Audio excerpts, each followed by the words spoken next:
All right. So types of digital photo storage. We have physical device storage, which you can see here. There's two different kinds. We have optical storage. The only two I'm going to go over is optical storage and solid state storage. Then we're going to talk about cloud storage. There's multiple different kinds of cloud storage, but those, I'll say three. I'm going to say optical storage, solid state storage, and cloud storage are the three that I'm going to talk about for this class. All right. So what is optical storage? Optical storage is associated with burning images to disks of some kind. There's different kinds of disks. Everyone's seen, CDs or DVDs. They're technically different things. We got CD-RW disks. Those are the ones you could go to Walmart. You could buy a big package of them. The picture there actually is one that's kind of hard to see because it's white on white. But you could buy a whole bunch of disks. You could put them into your computer, and you could move them. If you have photos digitally stored in your computer, you can move them to those disks or DVDs. You can write to either or. They're slightly different. Says that it's becoming less popular as most laptops or desktop computers don't have CD-ROM devices installed. Yeah, so if anyone's been buying, if anyone has bought a computer in the past, I don't know, at least 5 years, pretty much you have to pay either top dollar or find a pretty unique computer to get one with a disk drive. Modern computers just don't have them. There's multiple reasons for that. Most people that have CDs or DVDs have either switched to get those onto either cloud storage or solid state storage recently, so they have no reason to have disks. Disk drives are expensive for computer manufacturers to be able to, make or produce and then put them in the computers. And then the other thing is they have a tendency to break.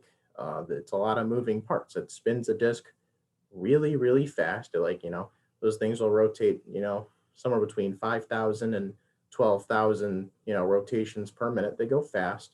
And they have like a laser that reads it. And it has to do that pretty fast. A lot of moving parts. It usually breaks after a while.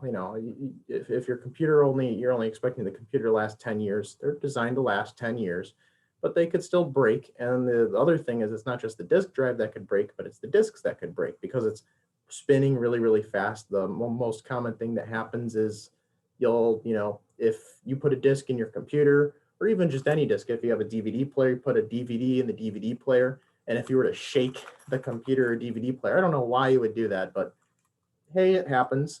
You'll scratch the disk, and then the disk will become unreadable.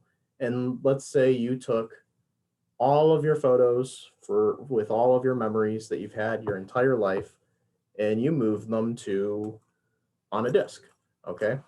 And then, something happens, the computer fell, anything could happen. Your dog or your cat, you're on a laptop, moves the wire and your computer falls and it scratches the disk. Well, now all those photos are gone. So, you try to read the disk, you can't. There's a big scratch in it. So, it's just one of many reasons why these things are becoming less popular. Again, it's mostly because disk drives and CDs aren't being produced as much. Manufacturers just don't want to make them anymore because other methods of storage and other things are becoming so much popular. There's really no reason for them to make it.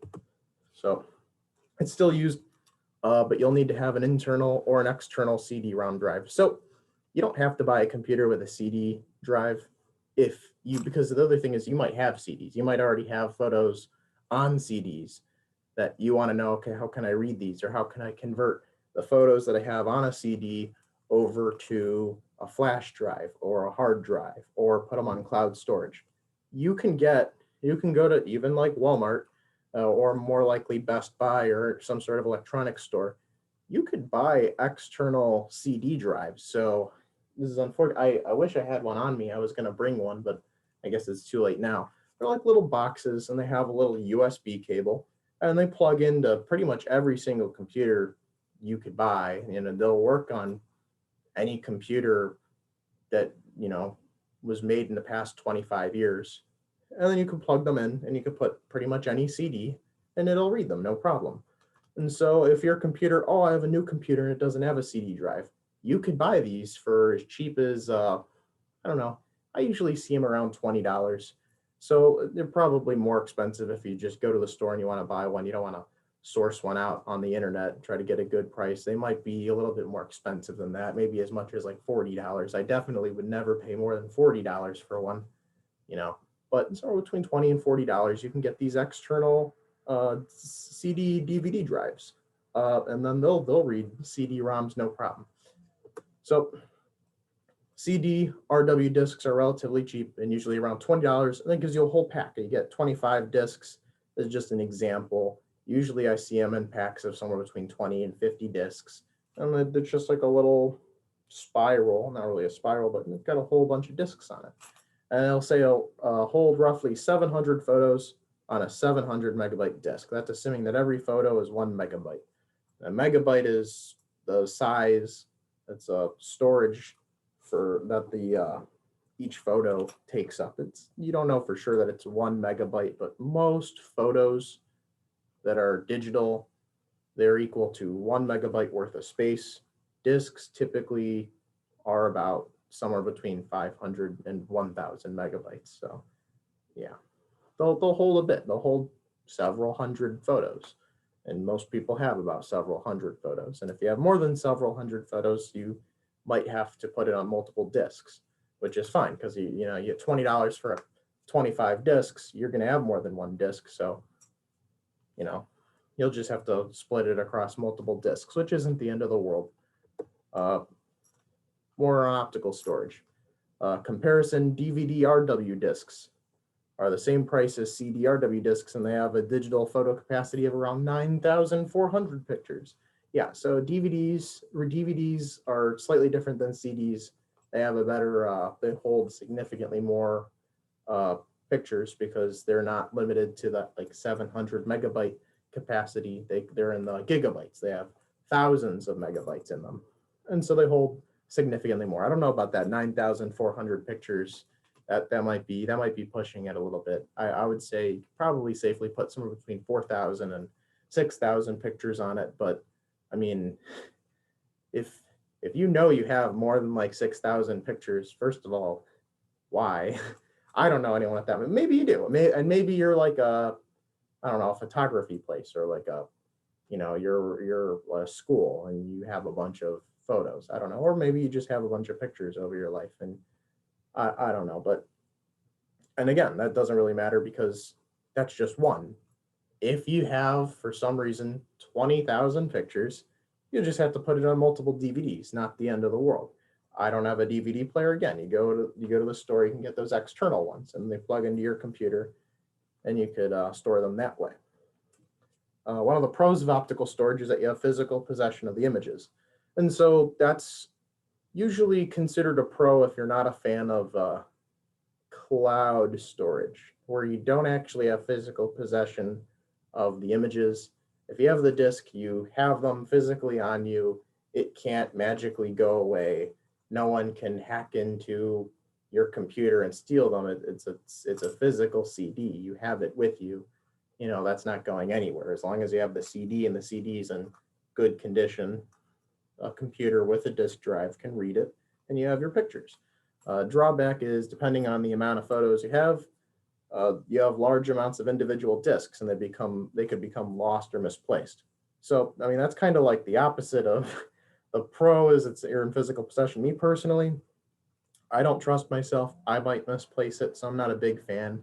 I'm just not a big fan of DVDs or CDs in general. We're just including it because that's still a popular method of digital photo storage, is having them on a CD or a DVD. And if you have, again, if you guys have photos on a CD or DVD, you can load them up on a computer, and you could move them from the CD onto flash storage, which is what we're going to talk about next. What's flash storage? Flash storage is what's killed off CDs and DVDs. Doesn't exist anymore. No one uses it. Everyone has one of these three that you can see here. So there's either flash drives, we got an SD card, and then we have a micro SD card. A micro SD card is just a smaller version of the SD card. So left to right flash drive. Most people have seen a flash drive, also called a thumb drive. The reason it's called flash drive is the technology behind all of these is called flash storage. Really fast. Part of the reason why it's called flash storage. And these they plug into the computer, or they might have a port for an SD card. You probably have them on SD cards are common in there are computers with SD card readers, but usually they're for cell phones, digital cameras, bunch of other things. As for the flash drives, they're designed for computer usage.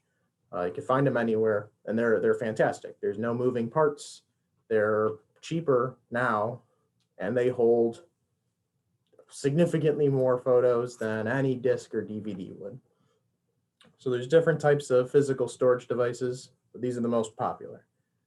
They come at a higher price point than CD-RW and DVR-W or DVD-RW discs, but they'll hold much more data. That's kind of true. The individual flash drive may be expensive, may be more expensive than an individual disc, but I don't think you could buy individual discs. If you try to buy discs again, I'm just going to say Walmart, but even Amazon, if you try to buy individual discs to be able to store stuff on, you really can't do that. They're going to sell them in bulk, in packages of 20, 25, 50, even as much as 100. So, I'm not even sure if that's necessarily true. If the cost for you, since they basically force you to buy them in bulk, it might actually be cheaper to buy a flash drive. And the flash drive holds, they could hold up to 1 terabyte. That's 1,000 gigabytes versus a CD's 1 gigabyte. So it holds 1,000 times more photos than a CD does. And a CD already holds close to 1,000 pictures. So, that's insane. So we have these days, the minimum size of flash drives are 2 gigabytes. You could still find them in 1 gigabyte, but that's kind of rare. And the maximum can be as high as 10 terabytes. For an external hard drive, I should say an external solid state drive. Because technically external hard drives are optical storage. It's just like a DVD or a CD. And I will mention that because I don't think it's anywhere in this presentation, at least on this PowerPoint. So we're kind of going to go back to optical storage a little bit. Anyone that has an external hard drive, a big, black box that usually needs some sort of external power, plugs into the wall, then also plugs into your computer, that would also be considered optical storage. Those are popular and they are massively huge. They can hold bazillions of, I could actually say millions upon millions of photos, more than any human being would ever need. Those are great still because it's optical storage and there's a lot of moving parts involved. They're susceptible to being destroyed because you physically have them, you could lose them and then they become lost. So, but by far they hold the most. There's nothing else in this entire presentation that can hold more photos than an external hard drive. If you have an external hard drive, that'll hold the most photos. So if you have a lot of photos to hold, that's going to be what you want. And the other thing is, maybe you want more than one method of the digital photo storage. So that's something to keep in mind is you might consider storing your photos one way. Why not store it multiple ways? You can make copies of your photos and back it up to a external hard drive. And then if, oh no, I lost my CDs or oh no, I lost my flash drive, you have that backup on your external hard drive. You could just back everything up to your external hard drive and keep that somewhere safe all the time. You just have to, as you get more photos, you'd have to remember to back stuff up to the external hard drive from time to time. So that's a very valid thing to do. The only thing is external hard drives are usually very expensive, but that's a form of optical memory storage. So flash storage is insanely faster than optical storage due to its technologically advanced nature. It's also more reliable as there's no moving parts involved. Yeah, I've already mentioned that.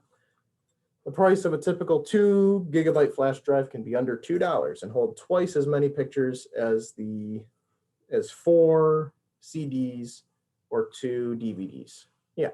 So actually, even that I'm going to say is not true. And the reason is because I've gone to places that literally give away 2 GB flash drives.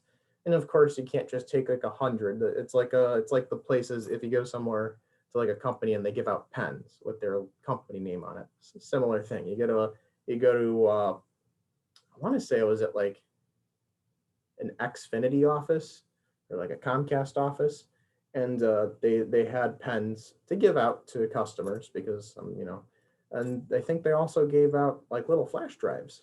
And I was like, oh, that's neat. Usually people give out pens. They're giving out flash drives that say like Comcast on them. So that was pretty cool. And they were like 2 GB. So, I mean, some people are giving them away for free for advertising. That's how cheap they are. And so the typical price of a 64 GB micro SD card is around $12, but we'll probably have the same amount of pictures in an entire box of discs. Yeah, that's because, I mean, that's just a superior technology to optical storage. This is definitely what everyone uses. And then the other thing is, if you're taking pictures with a camera or a phone, if you have expandable memory on the phone, or if you just have a camera, the cameras usually use micro SD cards anyway. So something to think about. Oh, here we go. Actually, the price of a 5 TB external hard drive is usually around $110. I told you it's expensive. That's some expensive technology. So, but it'll probably have as many pictures as the discs and SD cards. Yeah. So again, definitely what I would use an external hard drive for is for backing stuff up. The storage medium is easier to manage and not prone to losing due to its large amount of disks. Yeah, okay. One drawback is their mechanical devices can fail without notice. Yeah, so any of the like a external hard drive, yeah, it's because there's moving parts involved. And then the other thing is depending on where you store it, the disk can go bad. If a hard drive, an external hard drive goes bad, or even like a CD or DVD, I can't speak totally for the CD or DVD, but like a CD or DVD, if they get scratched up, you can sometimes, I know there's like a bunch of like urban legends and myths where you can like fix them by, some people say put it into a microwave. Never do that. That's fake. But then there's people that say, oh, you got to brush it with like a toothbrush and toothpaste. Sure, whatever. I've heard a bunch of it, and some of them work. Hard drives, external hard drives, could be the same way. Some people, they'll like break because they'll fall on the ground, and it's like, oh no, that's our 5 TB external hard drive with all of our photos on it. There are places that are specialized in recovering data, photos, videos, any sorts of files from a external hard drive, and you could take it to them. I think if you go to Best Buy, they offer a service like that. And they have people that take it apart, and they take, usually an external hard drive is like a bunch of layers of disks together. They'll take apart each disk, they'll clean them, they'll recover your stuff, and they'll be able to get that working again. Usually they'll put it into another external hard drive, or they'll be able to recover yours and you'll be able to get all your stuff back. So yeah, external hard drives do fail. It's not particularly common, but it does happen. But maybe if you have an external hard drive and you're thinking, oh no, that's not really good, it's not always the end of the world when an external hard drive fails. You do have the option of going out to one of these specialists, and they are able to, usually with high success rates, they're able to recover either some of, if not usually all of whatever's on the external hard drive. At least in this case, we're talking about photos. But if you're using an external hard drive that you may have already, you can use that for photos and videos and, Word documents, tax forms, any sorts of data. So, cloud storage. All right, getting into cloud storage now. So this is personally what I would go for everything. Cloud storage is an internet-based storage solution where consumers and businesses can back up any kinds of documents or photographs. Cloud storage started gaining prominence in 2005 when internet-enabled cell phones were introduced. So it says iPhones and Android devices. When I think of internet-enabled cell phones, I think in like the BlackBerry personally. But you know, when people started staring at their phones for long periods of time, then it's like, oh, what are you doing? And it's like, oh, I'm on, you know, AOL, and it's like, what, you on your phone? What? And that just totally blew up. Now everyone's on their phone all the time. So that's, but as a result of that, most people carried around their pictures usually on their phone. Now people are taking pictures with their phone. They're getting amazing cameras on phones that are coming out these days. So these devices started allowing users to use the Apple and Google clouds to back up any photos or personal documents. So yeah, and the reason it's specifically saying Apple and Google clouds is because if you have an iPhone and you're taking pictures, those pictures are saved on your phone. Or if you have an Android and you take a picture with your Android phone, that's stored again on your phone. You can save them for free to Apple iCloud or Google, I think it's called Google Photos now. It even says right there, Google Photos. And immediately you can actually have it set in your phone where you could take a picture and it'll immediately be saved in cloud storage.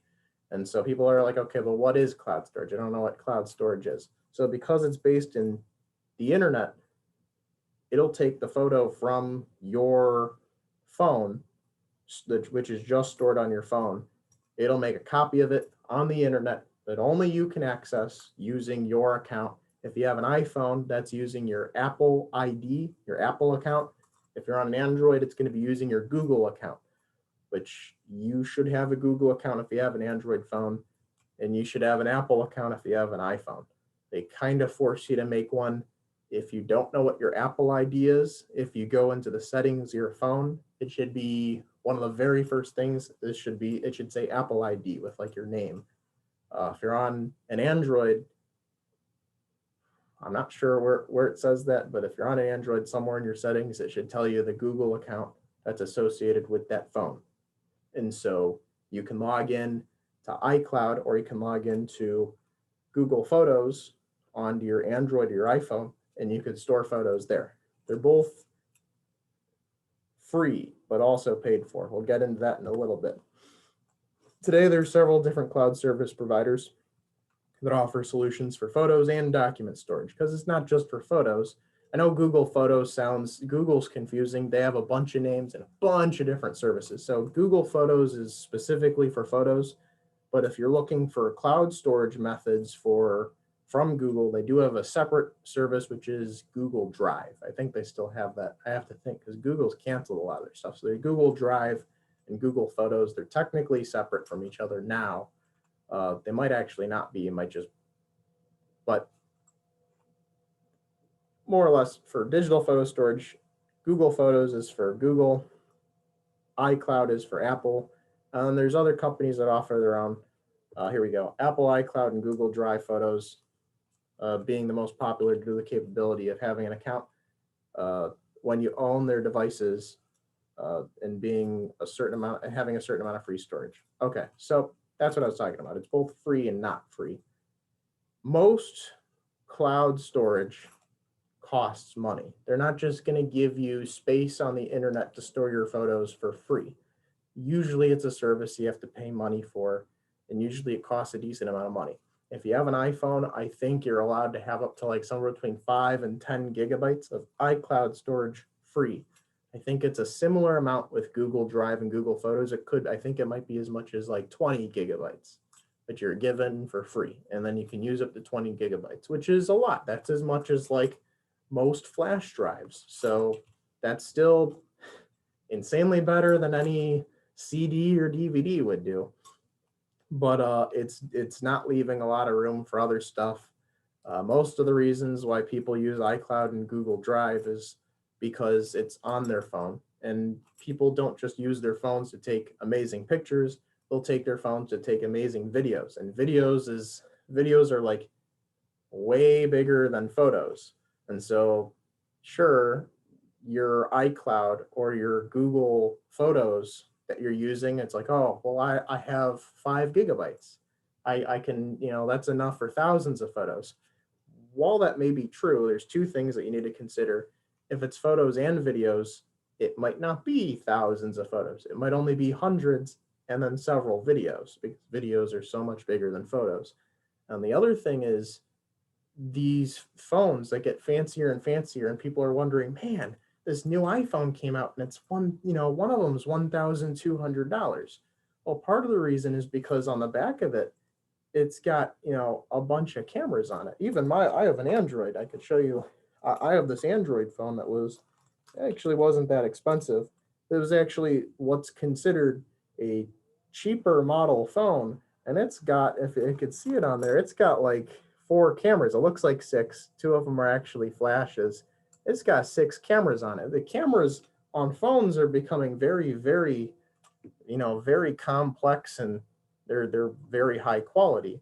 And as a result of that, the photos look gorgeous, but it's not just, oh, the photos look better.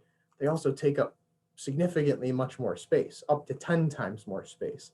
And so your 1 GB, instead of holding 1,000 photos, if you're using a newer phone, it might only hold 90 photos. That's how big these photos are. When you're taking a picture that's like, oh, the new Samsung will take pictures in 8K. Well, if it takes pictures in 8K, it might be 10 to 12 times more bigger than, a normal photo. And so, while it's nice that they have these really nice cameras and they're giving you free storage, they're kind of doing it in a way where it's like, okay, that might only hold a couple photos and videos. And so that 5 GB, if you're using your camera, your fancy camera at its maximum setting, taking super beautiful pictures and taking amazing videos of the Grand Canyon, your 5 GB of iCloud storage might only be good for like 2 vacations. You take pictures and now you're out of storage. So what do you do then? You do have an additional storage option. Usually it's for purchase. The way you purchase it is it's usually a type of subscription. Usually it's a monthly or an annual subscription from Google, Apple, or Microsoft has one that's called Microsoft OneDrive. There's a bunch of different options out there. Amazon has one too. Other providers charge for their storage services, and they range in price, and they usually offer a minimal amount of free storage. Yeah. So if you want free storage, you could take a look on the internet. You could look up free cloud storage options, free photos, cloud storage option, and they'll come up. Pretty much every major company gives you a baseline set, like 10 GB for free. And if you want an additional, if you want additional storage, you have to pay money for it. And that's the fun part is, if you want additional storage, they either give you unlimited storage for that subscription, or they give you like 1,000 GB.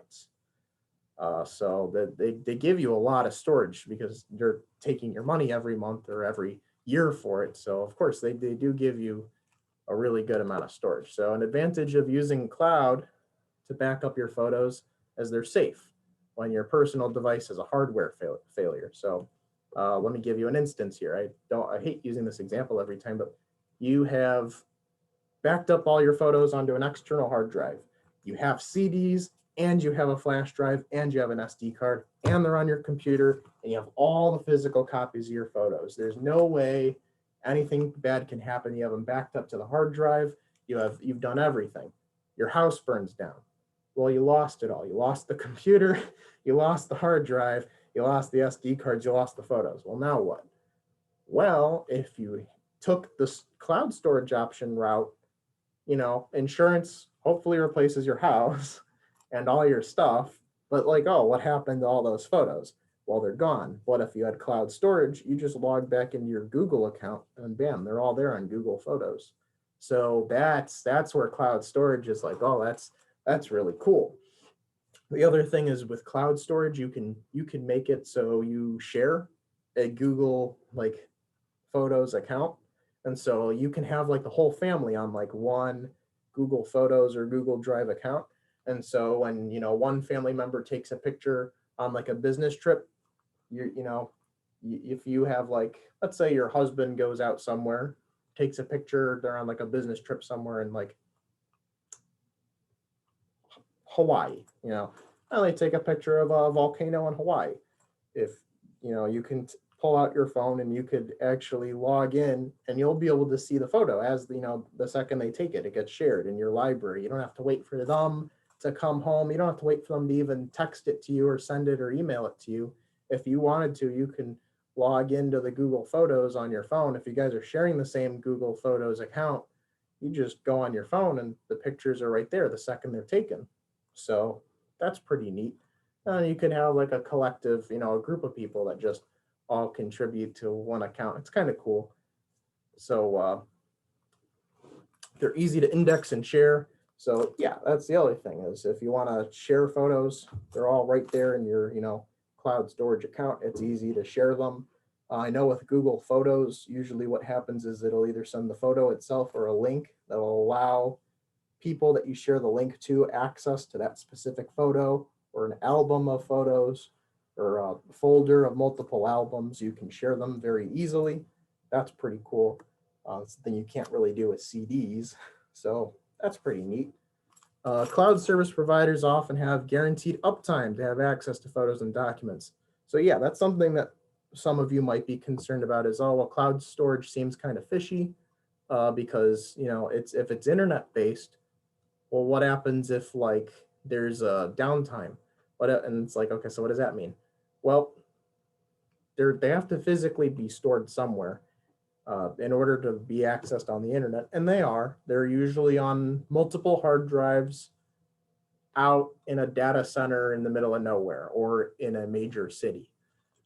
Those are usually running, they're running 24/7, but they're usually only online 99.99999% of the time, which is good enough for some people, but it does make people freak out about the 0.00001% of the time that they're not. So yes, that does mean if there's an outage that day or that hour or that minute, you can be like, oh, I got to show you this photo that I have on Google Photos. And you can go on your phone and nothing happens. And you're like, oh, did something happen to my connection? It could just be Google Photos is undergoing maintenance. They could be doing maintenance at the data center where your photos are stored. It could be numerous things. If you live in California, a lot of the Google data centers in California right now, I know they're getting really heavy winds there. And because of the heavy winds will knock out the power to the data center. The data center will be down for a little bit because their emergency power only works for so long. And they'll have to like shut down, not Google Photos for everyone, but Google that specific data center. So your photos might be affected for an hour. It's unlikely. It doesn't usually happen that much, but it does happen. So that's something to think about too, is you're paying money for it, but it doesn't guarantee you that you'll always have access to it. But they do have a guaranteed uptime. Usually the guaranteed uptime is 99% of the time, which means you could live your whole life and never experience that sort of downtime. But it does happen where you won't be able to access your photos for a little bit. They might be upgrading the servers. They might have no power. It's usually not their fault. Something's going on, and they'll usually be back up and you'll be able to access all your photos. They won't go away. They won't be deleted. You won't be able to access them for a little bit. A con of using a cloud provider is you're not in possession of your photos or documents. That's true.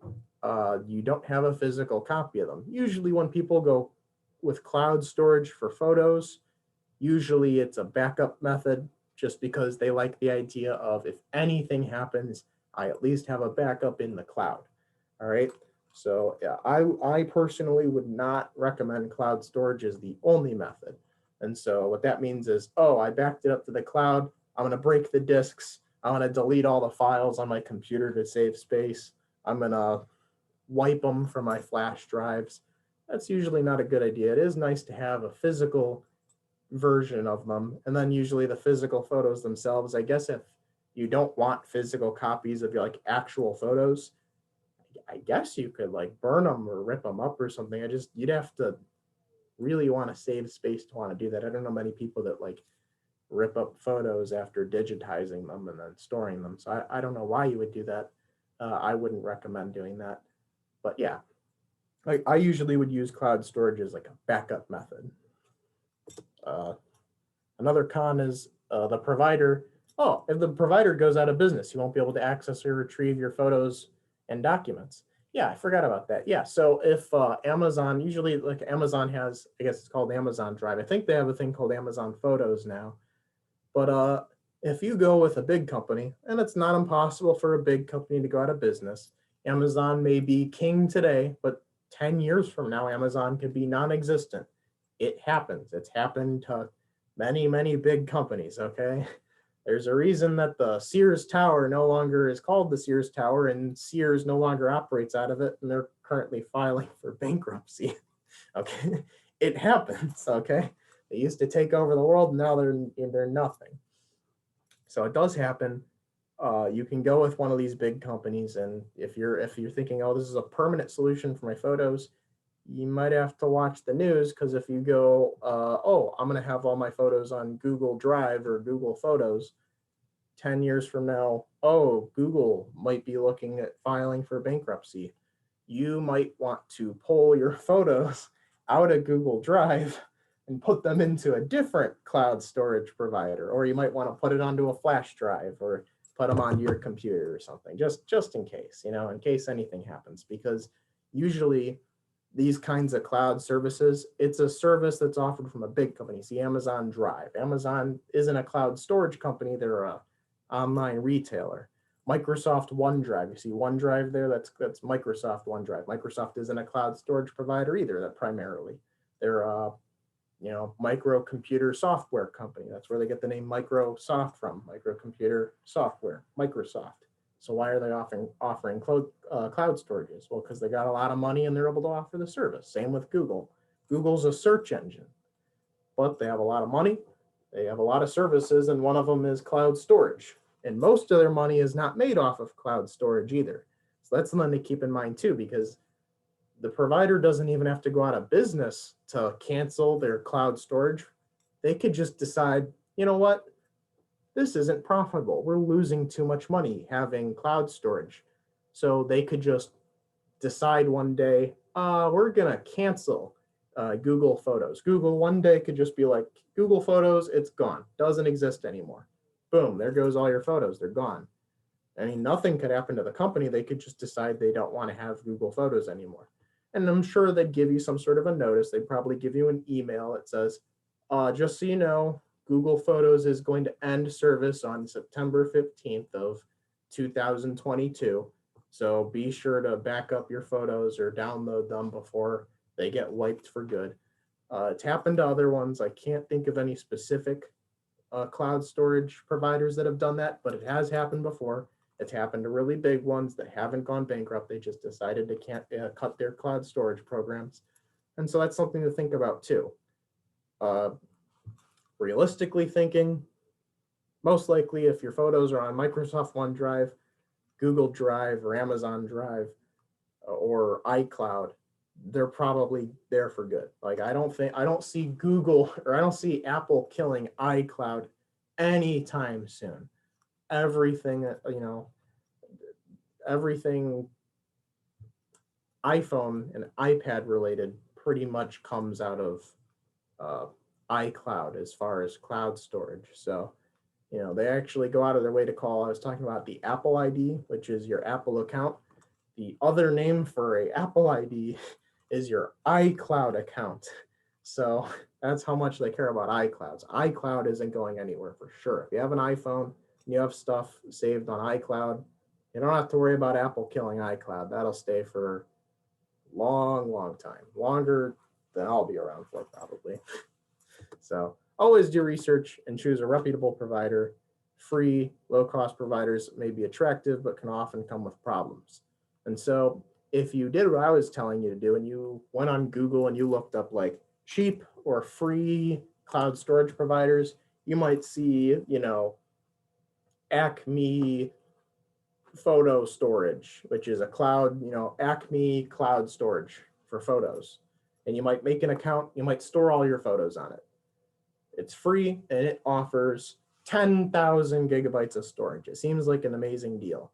Well, there's probably a reason for that, because chances are if it's some no-name company you never heard of that's operating out of Zimbabwe, that place probably won't exist a month from now. And if that was your only method of storing photos, your photos will probably be gone.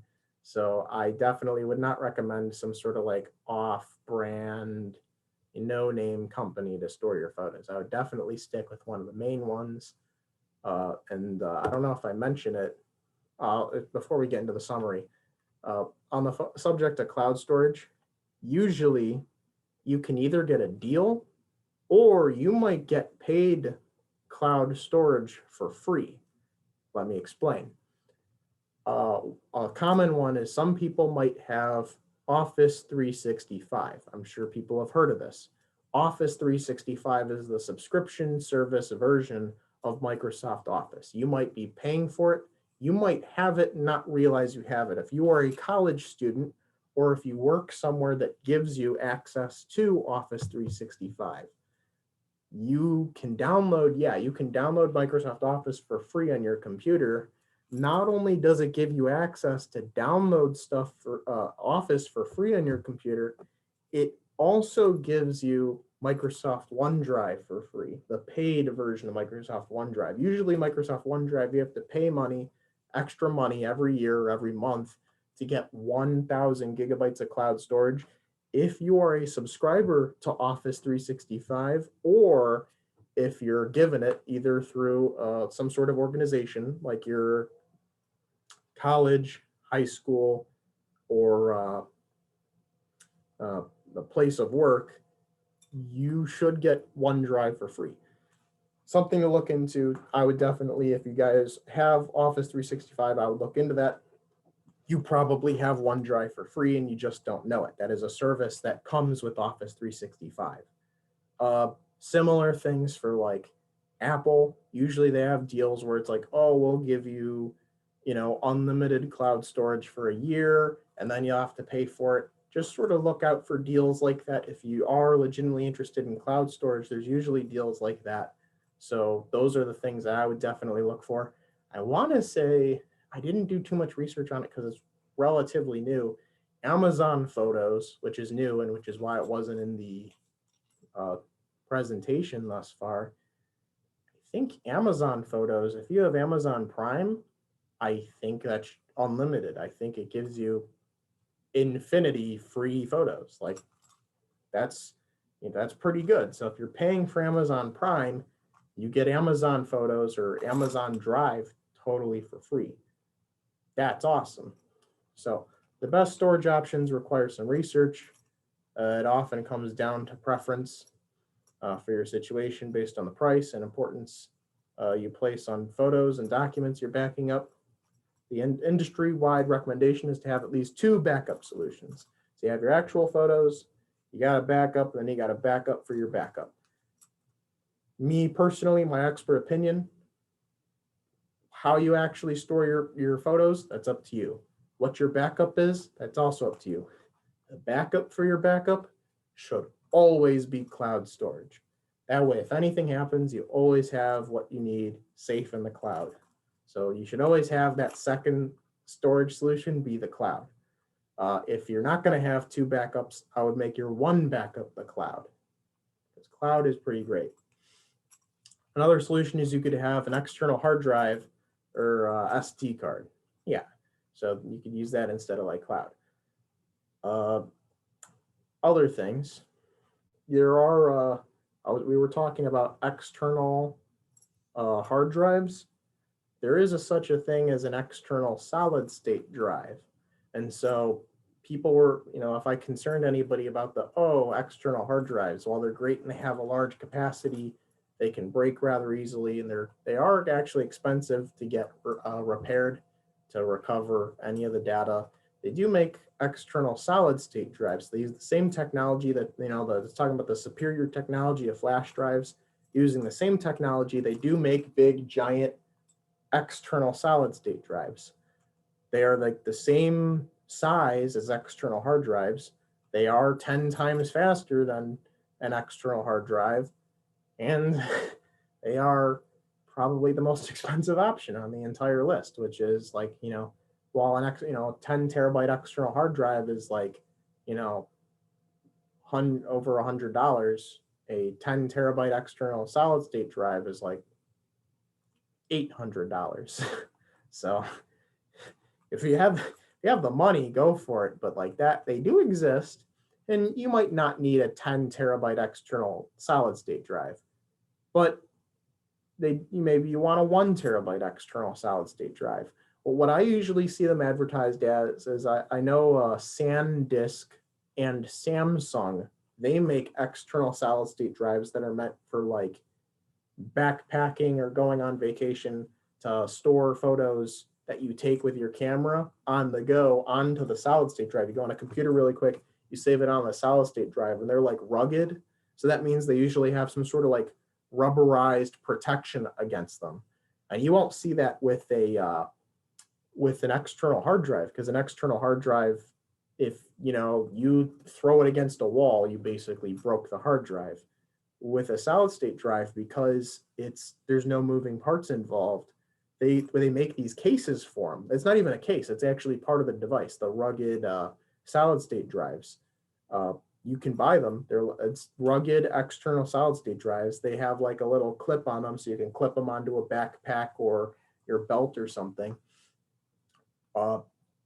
You could throw it against a wall. It could get ran over by a tank. They're not going anywhere. They're indestructible. So that's something to think about. If your house burns down, it might survive. They make some that are fire resistant, not fireproof, but like fire resistant. So like if you have the money and you do want a lot of storage, think of an external solid state drive. That's a fantastic idea. But again, that is probably the second most expensive thing on the list. It's going to cost you well over $100 for one of those. But if you see those, you're like, oh, why is this so expensive? If it says external solid state drive, well, that's probably why. They're very fast. They're very reliable. They're pretty hard to break. So that's another thing that wasn't on the list that I just wanted to mention. What else do we got as a thank you? I'm sure I went over, one thing I didn't mention is maybe if you have photos, since this just went over digital photo storage, if anyone had any questions regarding, well, how do I get the photos and put them onto like my computer?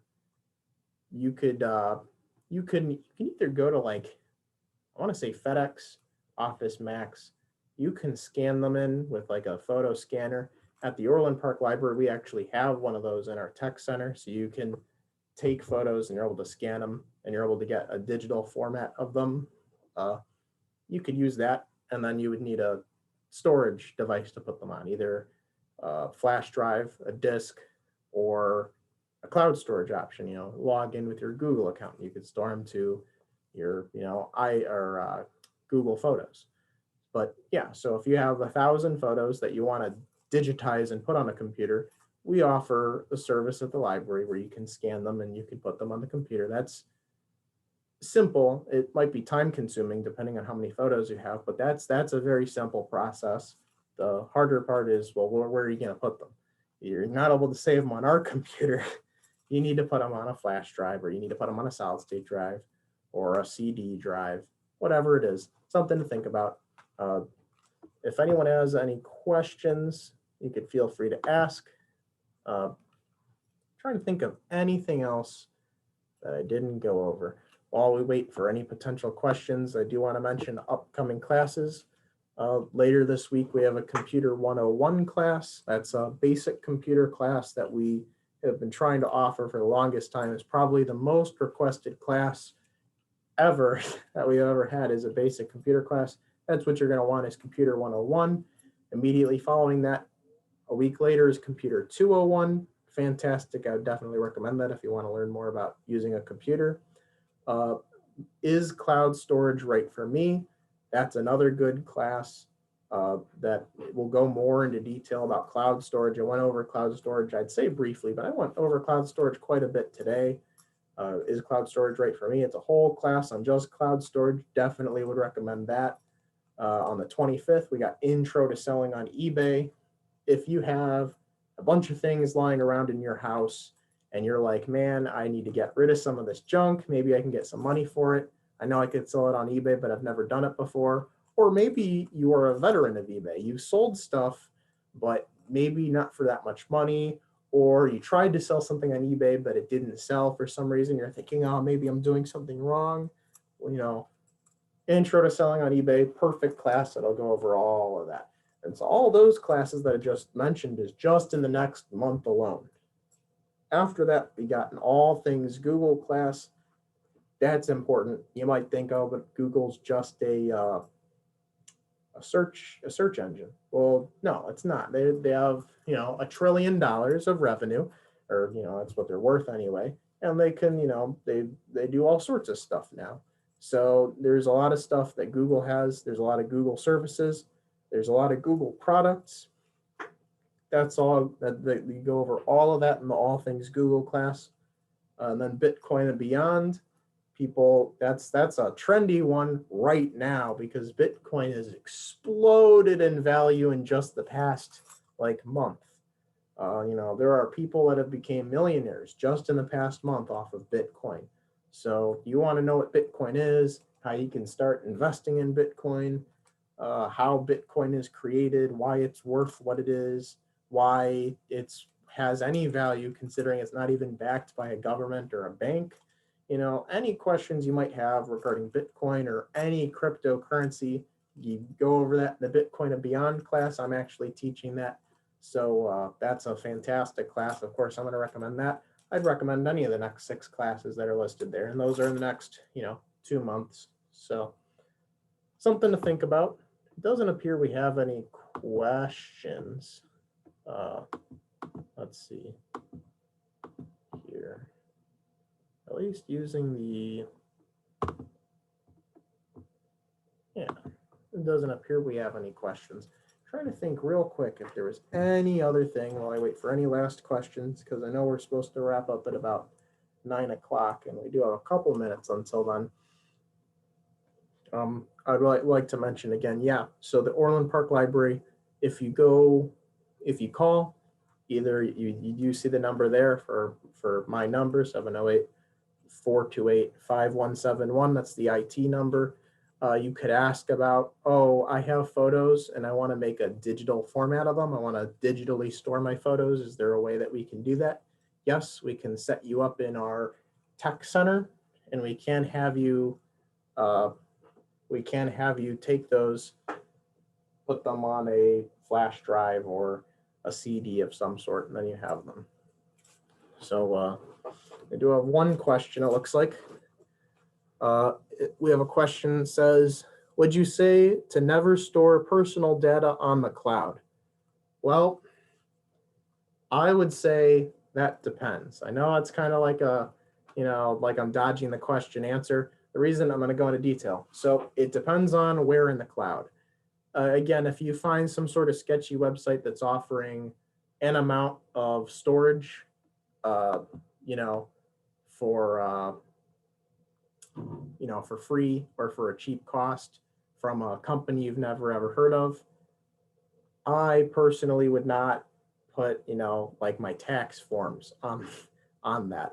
And the other reason it's important is even if it's a reputable company, you're using Google Drive, which offers cloud storage. I would say it depends on how secure your Google account is, because the second someone has access to your Google account, they could just go into your Google Drive and they have access to all the files you put on Google Drive. So then the question doesn't become, oh, well, is it safe to put stuff on Google Drive? Well, it depends on how safe your Google account is. And that totally depends on 2 things: you and what you've done to secure your Google account, and Google and how good a job they've done to secure your account. And at least speaking for Google, Google does a fantastic job securing their account. So me personally, and I am a computer and network security specialist, so kind of, you know, biased on this. Of course, I have a super secure account. I have an Android device. I do use Google Drive, and I'll go out of my way to say I actually do have some personal data and sensitive documents in my Google Drive. I have that stored in the cloud. If my house burns down, who cares? I just pull it from my Google Drive, all that is saved. And the reason is because I have a 32 character password That is a completely random number, a completely random string of letters, numbers, and symbols that I change every 6 months. And then even if for somehow you knew what my password was, it wouldn't matter because there's two backup methods that you would need to log into my account. You would need my phone because my phone gets a text anytime someone tries to log into my account, which will present a random code. And the other thing is Google actually has their own authenticator app. And so if you wanted to find a here, let's see if I can get like an authenticator app. Here is obviously don't want to show like my personal codes for anything because that would be like a giant security risk. But these authenticator apps, basically what they do is they'll have like a 6 to 10 number string that changes every, looks like 10 seconds. It lasts 10 seconds and then there's a new one. And so you would log in with your hopefully strong password, and then it'll say, please put in your authentication number. And you'd have to go onto your Google Authenticator app on your phone to that number that changes every 10 seconds. You'd have to plug it in really fast, hit enter, and then you could have another layer of security where it says, please put in the number that we texted to your phone and or a number that we sent to your email. And you'd have to put that in and then hit enter. And so you can make it really hard for someone to log into your account. And if you have your account that secure, like I have my account secured, I feel totally safe putting all sorts of sensitive information on my Google Drive because I know no one other than me is going to be able to access it. No, there's the 0% chance that could happen unless someone stole my phone, which has a biometric lock. You'd need to be able to, have my fingerprint to open my phone. You either need to steal my phone and hack it to get into it, and then be able to do all that to get into my account, which is a lot of effort just to take stuff from my Google Drive. Or the other thing, remember, there's two components: how secure you're making your account and how secure Google's making my account. All of that could be for nothing because tomorrow there could be a giant data breach and Russian hackers could hack Google, and then that's it for me. Chances of that, pretty slim. Google does a pretty fantastic job on security. Google, Microsoft, and Apple, those three, yes, they're all happen to be trillion-dollar companies, of course, that I picked.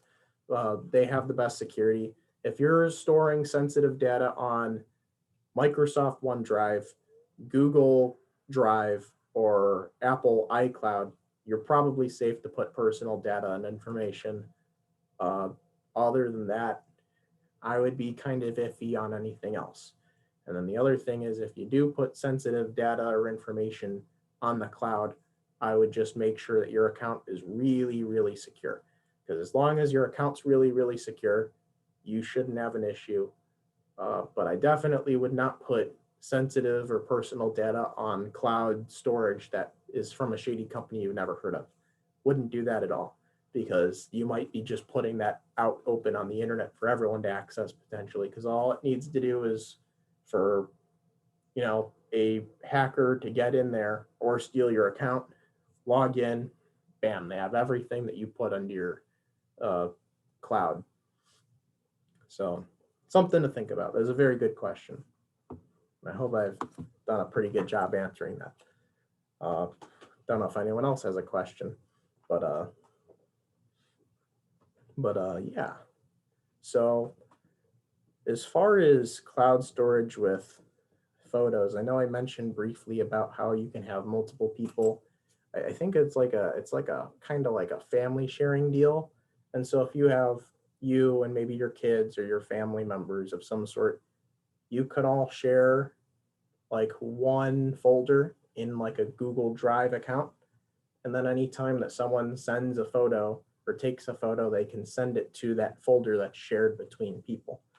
And so that's something that people, if you're not familiar with that, you should look it up. It's pretty cool. It might be interesting for some people, but then if you wanted to back up like a whole bunch of family photos, you could back it up to a folder And then you don't even need to back it up anymore. If you all take pictures on your phones, anytime any family member takes a picture, it would automatically be backed up to one folder. That's something that's pretty cool. And then at any time, everyone can access everyone's photos. And it's not like, you can have it set where it's not just like, any photo you take gets sent to the folder. It's just photos that you want to share or back up to the, family folder, family backup. You can set that up. So you Google, I know Google at least has an option where you can have your whole family back stuff up to one folder anytime they want. That's pretty cool. That's nifty. That's something that makes me really like cloud storage. So yeah, I will say, I'm not sure. I mentioned briefly about the numbers of cloud storage. I could be wrong. iCloud might give 20 gigabytes for free. I'm not sure what the numbers are. You can check on your phone. It should tell you if you have an iPhone, most people have iPhones. If you go to settings and you go to iCloud, it will tell you how much free space of iCloud you have. And if you go into your Photos app, there should be an option to back it up to iCloud. It might have you set something up the first time, but you can back up anything you want to iCloud. If you're on an Android, it might be a little bit more complicated because you have a lot more options. You can back stuff up to Google Photos. And if you have an iPhone, that's not to say you can only back stuff up to iCloud. If you have an iPhone, you could back stuff up to Google Photos. You could back stuff up to Amazon Photos. You're not limited to just iCloud, but iCloud is like a built-in feature of iPhones. And it goes both ways too, because if you have an Android, you can put your photos on your Android to iCloud as well. So maybe you have a MacBook laptop, but you have an Android phone. You can take pictures on your Android phone that you could back up to iCloud, and then you can access them on your MacBook. And it's totally universal because maybe you don't have a MacBook. You could have a Windows 10 laptop. You could still access them. There's total compatibility. If it connects to the internet, you're able to log into iCloud. You can have access to iCloud. Same for Amazon Photos, same for Google Photos. That's kind of why cloud storage is pretty cool. Got another question. Can a cloud hacker gain access to your computer phone? They could gain so another good question. A hacker can gain access to your account. They would only have access to your account. So if you have a hacker, which this would be extremely rare, if someone were to hack your Google account, for instance, if someone were to hack your Google account and you stored all sorts of stuff on your Google Drive, they would have access to your Google Drive. If you use Gmail, they would have access to your Gmail, so they have access to your email as well. But as far as, I log into my computer to go into Google, or I log into Google on my phone, they wouldn't have access to your personal phone, and they wouldn't have access to your actual computer. They would just have access to the account. And so anything that's cloud-based, email is technically cloud-based. It's not, those emails aren't stored on your computer. They're stored in a server, and an email server at some Google data center, probably somewhere in a big city somewhere. So they would have access to those emails. They'd have access to anything on your Google Drive, Google Photos, anything Google related. And it's just an example with Google. It could be iCloud with Apple, but they wouldn't have access to your actual device. Kind of, because now that I think about it, there is one exception. If you have an Apple device, that might not be the case. So if they get access to iCloud, in theory, they would have access to most of the features on your device. They could shut down or log out your device so you don't have access to your phone anymore. The chance of someone hacking into your iCloud is, unless they have your password, I don't think that's ever been done. The FBI tried to hack into some felon's iCloud account and they couldn't do it. the federal government tried to sue Apple because Apple wouldn't give them permission to get into their iCloud account. That's unheard of. So that's kind of impossible because of how secure Apple is. But if somehow some hacker were to get into like your iCloud or your Apple account, they could have access to just your whole device. But that's unique with iPhones and how iCloud operates on those devices. The actual iPhones are actually tied to your Apple account. So much so this is almost totally unrelated to photo storage now, but I will mention this. So much so, if you buy an iPhone secondhand, you got to make sure they logged out of iCloud when they wiped the phone.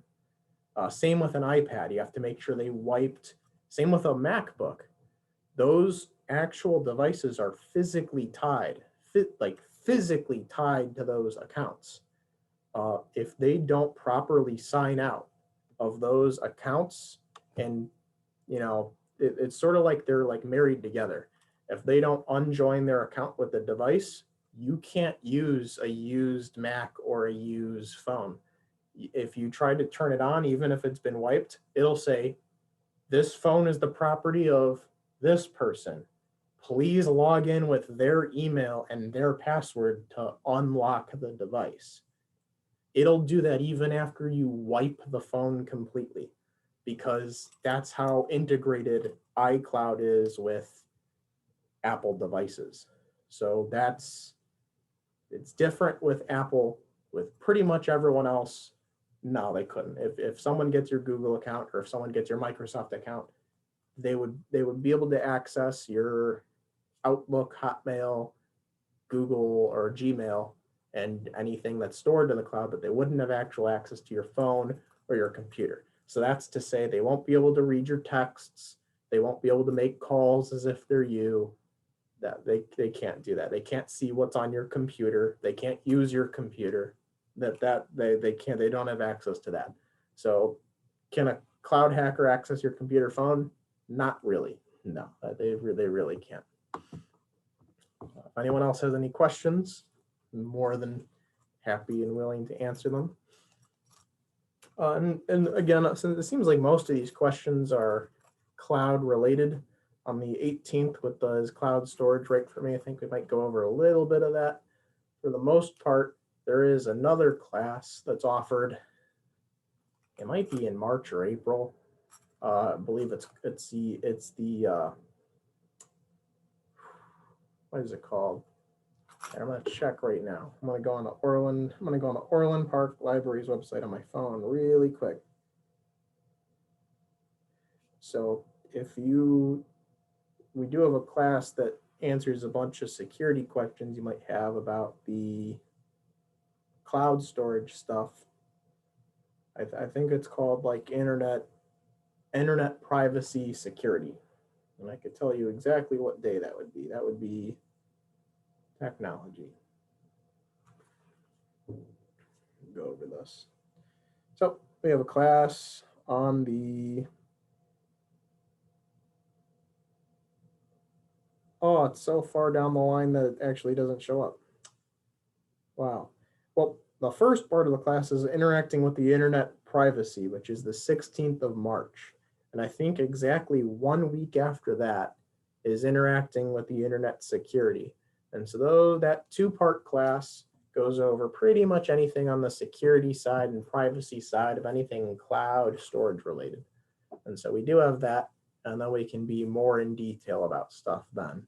But now we're well over the 1 hour mark, and I don't want to make this too long because otherwise nobody would go to the cloud storage class or the internet security class. So if you guys have any more questions about cloud storage or internet security, we do have a cloud storage class coming up, and you'll have to wait until March for the security class. But if you do have any questions that you really want answered, you can email me. I know it doesn't say my email. I probably should have added that. But my email is mmontalvo@orlandparklibrary.org. You can shoot me an email. I'd be more than happy to answer any questions. And we have more classes coming up this week and next week. So if you guys want, you can hop in on Zoom, and those classes will be all Zoom as well. So thank you all for watching, and thank you for being here. It's the Orland Park Public Library, and thank you for watching.